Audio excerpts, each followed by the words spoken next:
So I think there's like a shorthand for 99 point whatever percent of people. They're just like, okay, fine, it's reviewed, it's good. Let's get to the heart of it. But there is like 1 in 500 people or whatever that really want to click on. They like, swipe over the bio and they go to the methodology. Before we jump into today's episode of The Boost, I got to tell you about the biggest affiliate marketing event in the world. It's Affiliate Summit West, and it is going down on January 12th through the 14th in Las Vegas at the Caesars Forum. Guys, if you want to be around the top publishers, the top traffic and media buyers, the top affiliates in the world, you need to be at Affiliate Summit West, where you can network and meet and go shoulder to shoulder and toe to toe with the best pros in the industry. And as a listener of the Boost podcast, we're hooking you up with 15% off of your ticket. All you need to do is use the code BOOST15 at checkout. That's BOOST15 at checkout. It's going to get you 15% off of your ticket, and we can hang out, have some fun at Affiliate Summit West. Can't wait to see you guys there.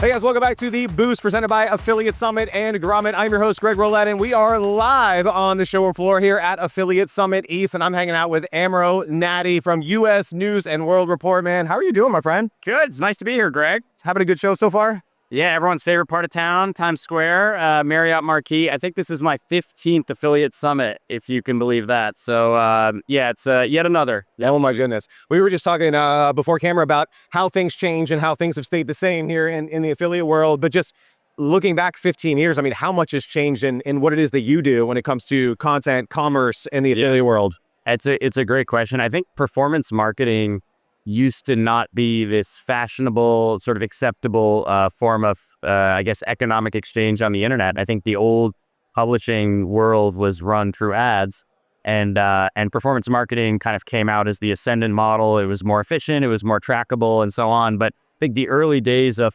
Affiliate Summit, you made a joke that there were fewer suits and more kind of Ed Hardy jeans and tattoo sleeves and basement website operators. I think that when US News entered the space, when I started in 2018, we were kind of acting along with other publishers as sort of a cleanup crew for some of these niche review sites that had pay-to-play dynamics, weren't as reputable. And I think that sort of entry of legacy publishers into the review and performance marketing space has probably been a net positive, but it changes the composition of people here at Affiliate Summit for sure. Yeah, but one thing that is true, at least on the conversion side, is that reviews still work, right? But you guys do a really good job in framing who the review comes from, which is a big part of it. And you kind of call them like expert reviews. How do you guys look at reviews inside of what it is you do now? Yeah, I mean, just to answer the first part of that, I think you're right. Like, one of the first categories that we launched when I joined US News was mattress reviews. And if you think about mattresses just conceptually, like buying a mattress on the internet, you're going to plunk down $1,000, $1,500, $2,000 on, a piece of foam that's shipped to you from God knows where. And, good luck trying to return it and stuff it back into the box. It like explodes out of the box. You're not getting it back in there. And so, why reviews are important is it's kind of this trust layer that exists between, you, Greg, and this product that exists somewhere in the ether and sold through Shopify or through Amazon. And so in general, the reviews sort of give you the trust and assurance that the thing you're getting is legit. Which sounds quaint, but I think it's, maybe 10 years ago that would have been, an interesting remark. But I think right now it's sort of quaint to say that. And you had asked, how do we sort of position our expert reviewers? So part of that question is, what is sort of the Google algorithm's definition of expertise and quality? And I think their definition is EAT, right? It's experience, expertise, authority, and trust. So that's one definition. It's a good common standard. So how do you find reviewers and authors that have good experience, good expertise in a space they've been covering, whether it's tech products or mattresses or insurance or any of the other areas that I cover within US News? That's a part of it. But then I think there's also, each publisher brings their own flavor of editorial integrity, brand, their own kind of secret sauce to the space, if that makes sense. Absolutely. And so I want to talk about, how do you guys find some of these experts? So we live in a world where, like, on ChatGPT, you can literally go, write me a mattress review, and one will pop out. And it might one will pop out and maybe you'll get some convert. But like, in this world where anyone can write these kinds of things, how do you look for experts? How do you vet these experts? How do you make sure that they match integrity and trust, and make sure that you're going to take care of your audience while also, you need to make money, right? So Yeah. it's definitely a balance. Yeah, I think there's a lot in that set of questions. I mean, on one hand, so I think the U.S. News secret sauce in the reviews space is we apply data-driven methodologies, third-party data, and consumer surveys. We have this sort of research machine that we bring to bear on every one of our categories, from mattresses to auto insurance, home security, over 60 plus categories in my division. And I think that's a differentiator, but it also needs a different kind of editorial leader or set of leaders to talk about the rankings that come out of that process. So we end up sort of home growing a lot of our editorial leaders. So they might come in with some experience in, let's say, reviews or products or services or what have you. But after a couple of years at within my division of U.S. News, they end up emerging as not only an expert on their vertical area. Sure, that's like table stakes for most product reviewers. Right. But also like an expert in talking about industry data sources and bringing that extra level of integrity. So it's not just, I editor feel this is a great mattress or think this is an awesome auto insurance policy for whatever reason, but, a methodology similar to the U.S. News education methodology or hospital ranking methodology, not quite the same, but similar, has gone into this recommendation, which I think is big. You asked the question about, what about my, Chat GPT created mattress review. I've been writing about this a little bit on LinkedIn lately. I mean, there's no right answer, there's no clear answer. Like no one really knows what's next with this post AI world. But I think that the work that we are doing to source industry data, assemble a product catalog, get all of the, precise parameters around, be it mattress or auto insurance or whatever the category is, the third-party data that we license, the unique consumer surveys we commission. I think that's hard work that is not being done or planned to be done by ChatGPT or Claude or any of these places. I don't know. My 2 cents, if OpenAI is listening, is that, I think they need to focus on being that, terrific platform kind of layer that everyone else uses. But, are they going to replace the biggest marketplaces in the world, be it Zillow or Zappos or whatever, or these marketplaces that get really deep into the final answer for travel or real estate or banking or credit cards? I don't think they're getting that deep into the compliance and the data access and these other aspects that these big marketplaces or publishers do.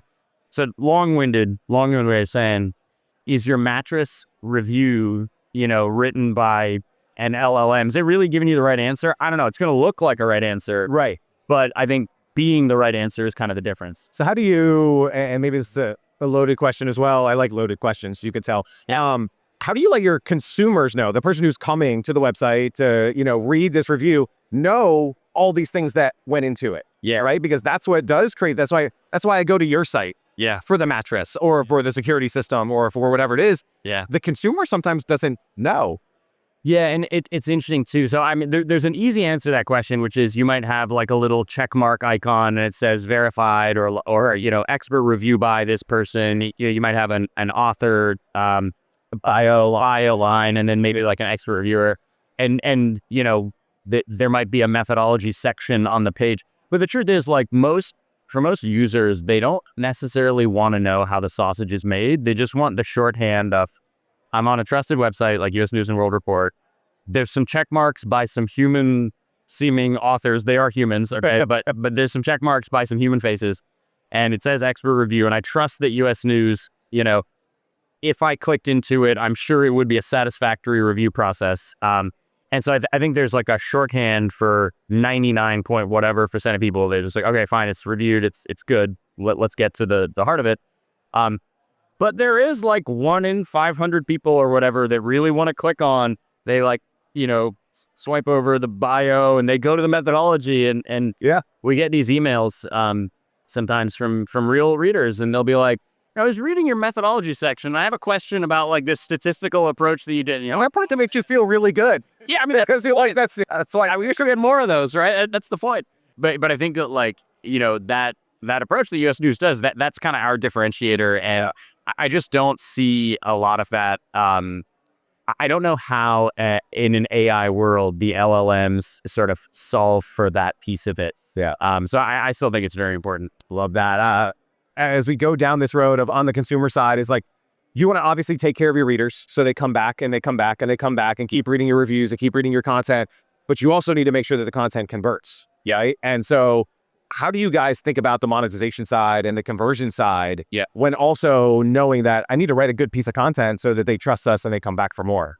The thing that I like about the model that we've chosen for 360 reviews for my division is it's a performance model, and so we only win at the finish line. So if our review stinks and it's not compelling, it's not persuasive, and Greg, you don't buy the mattress or get the auto insurance policy, we don't make any money.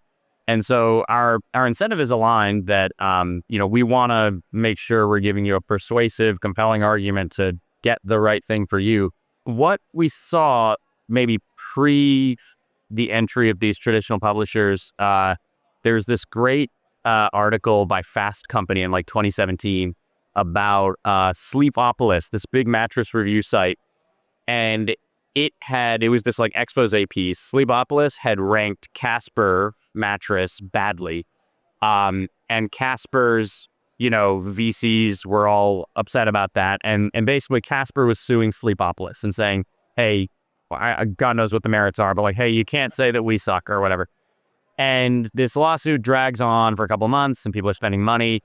And then all of a sudden the lawsuit vanishes. And what happened was, Casper's VCs figured that it was easier to just buy the Sleepopolis website than to litigate in court. And so the Casper's VCs buy Sleepopolis.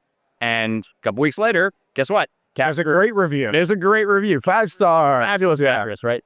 And this is, I'm citing this like Fast Company article from 2017. So this is according to Fast Company, right? Who knows? Yeah. But I remember reading that article and coming to the exec team at US News at the time and showing it to them and saying, guys, I think there's an opportunity here to do better in the mattress space and produce content that and recommendations and rankings that are not beholden to these pay-to-play dynamics where, someone can just come in and cut a check and suddenly US News says, whoever is the best. By the way, we in 5 or 6 years, 7 years of doing mattress reviews, at different times with different product releases and updates, sometimes it's Casper is number one, sometimes it's Sattva or Brooklyn Bedding or a conventional mattress, Tempur-Pedic. Right. But the point is that we go where the data tells us, we go where the research tells us, or where our editors and editorial testing tells us. That doesn't mean that there aren't featured placements or advertising on the page with a disclosure. And maybe a mattress company is offering a exclusive coupon to our readers, and maybe it's not the number one mattress, but maybe it's like the number 4, but with a $200 off exclusive coupon. That's actually a pretty compelling product for you. And I think too, like maybe in an interesting way, like, the number one mattress is not always the best for everybody. The number one auto insurance policy, whatever the product is, often we have these best for or superlatives, or there's kind of a deeper match. Yeah, there's the budget conscious mattress. There's the ultra luxury mattress. There's the heavy sleeper Yeah, so there's subcategories with each category. There's this Hastings mattress. I don't know if you've heard of it. It's like $50,000. It's made of like horsehair or something, Something ridiculous. Yeah, something ridiculous. And then there's the ones that are on Amazon for like $150 if you're in college, it's your first apartment. So again, like there's nuance. And I think as long as we keep as our North Star, we're serving users, we're giving in recommendations with integrity, and that's not to say that there are no featured elements or ads within the page, but they're clearly marked. And usually we try to give something of value even within a featured or advertising area. I think that's a pretty good rule of thumb. Let's talk about categories and how you have established categories, right? You've been doing mattresses forever, right? And there's other verticals that have worked really well for you that are whenever you run them, they're base hits, home runs, whatever you call it. Yeah. How do you look at expanding and new categories? That's where growth comes in because you can do the mattress thing, that's great, but like how do you grow into new categories? How do you guys think about that? Yeah, it's a great question. It was kind of a existential question in a way from back in 2018 when I joined US News, where the idea was, all right, we've got this this sort of expansion concept in this division that ended up being called 360 Reviews. We want to expand the core US News methodology and review approach to new markets. Which markets should we go into? And I think that's a really, really interesting question because you sort of end up testing the limits of what the extendability of a brand is. Yeah. And I think that question, it's like there are clear places that US News wouldn't want to go, like sports betting or vape pens or something or CBD. There were clear areas that it makes no sense for the brand to be in. But I remember early on, when I raised the idea of mattress reviews, there was a question around, okay, should the same company that's reviewing Harvard and Stanford and the Mayo Clinic, should we? Yeah. Why are you guys talking about mattress? Yeah, why are you talking about mattresses now? And I think the way that we sort of framed it and agreed with the executive team is that there are daily decisions and purchases that US News can address that are core to the company's mission of helping consumers and helping people make better decisions. But there are some guardrails. Like I think getting into lots and lots of nickel and dime purchases, best napkin holders, I think is maybe not the same as best mattresses, and so it's a little bit of discretion. We launched in almost 7 years, over 60 categories, mostly consumer, some in the B2B area. And what sort of ended up emerging as sort of the right balance is insurance. So auto insurance predated me, but I launched Home Pet Life Renter within the company, and insurance as a division ended up sort of proving out to be really core. That's an important set of decisions. Home services, so home security systems, home warranty systems or plans, moving companies. There's a number of these that are very core to important consumer decisions that are core to the US News brand. Commerce, I think there's mattress has proven to be core. There's been other area technology products have proven to be core, but I think that's been a place where it's been more. There's more of a balancing act, and we've had to say, all right, we're not going to go down to the nth degree of 1 million small purchases. Right. And then, of course, B2B, which rolls into my division. So it's ended up being significant expansion, but with guardrails that aren't maybe, oftentimes an exec team doesn't say, go do X, Y, and Z. They'll say, don't go do A, B, and C. And there's this middle that you try to interpret and sort of align with them on. That makes sense. Love that. I want to, before we wrap up today, I do want to talk about just changing shopper behavior, consumer behavior. Reviews they work. We've been talking about them for a while today, but as far as getting the consumer to take that action, any trends or things that you guys are seeing to get that consumer to say, you know what, I read this, now I'm ready to do something with. Yeah. We worked with a designer once who had this great framework for thinking about conversion. And she basically, her name is Mandy Coleman. She was design director at US News for a time. She's now back at ClearLink, where she started her career. And so Mandy had this great framework where she, and let me see if I don't butcher it. It was like a grid of 4 personas. And there was rational, emotional, slow, and fast. Okay. And so let's look at fast. That's the easiest. Rational fast comes on and is like, US News, there's rankings. I want a summary up top, and it's like bang, bang, bang. Here are the things. I might scroll for like 2 seconds, but I'm going to smash the high star rating one, right? Emotional fast might come on and say, I'm on US News. The design of this site and the reputation of this site make me feel at ease, and I'm going to quickly, hit the first thing I see because I know that US News is recommending this, and it's and I trust that recommendation. And then like slow, emotional, similar, but they're going to scroll down the page. They're going to engage with the editorial, with the writing, with different parts of it. Slow, rational might be the person who writes in about the methodology and is like, oh, I have a question about your like T-scores and stuff, right? But it's an interesting framework where having those four extremes in your mind, like Mandy would discuss in our page templating, like, are we sufficiently serving the, rational slow and rational fast, and the emotional slow and the emotional fast user? And you're not going to like necessarily think about that every time with every decision, but I think that's a good framework where it's like, are you providing value quickly to people who are going to be more left brain and think about, the math and the ratings and whatever, or the people who are going to be more right brain and want the sort of trust and the softer stuff and the design. And then are you really fulfilling that promise for the slow, more considered folks that are really going to dig in and hold you to task on whatever of those elements they care about? Yeah, and it sounds like you're optimizing your page for all of those different elements, and then some, right? Yeah, and to be really tactful about it, above the fold is really for the fast. Yep. And then the depths of it are really for the slow. Yeah. Hey. Love that, man. Anything fun? We're filming this in kind of the middle of Q3, getting ready for Q4. Anything fun for the holidays that you guys are working on? Obviously, it's a big time of year. Shoppers making a lot of purchasing decisions. Yep. Anything you guys are doing maybe different, or just like, hey, it's rinse and repeat. We got a formula. This works going into Q4. Almost 7 years in, we've got a formula.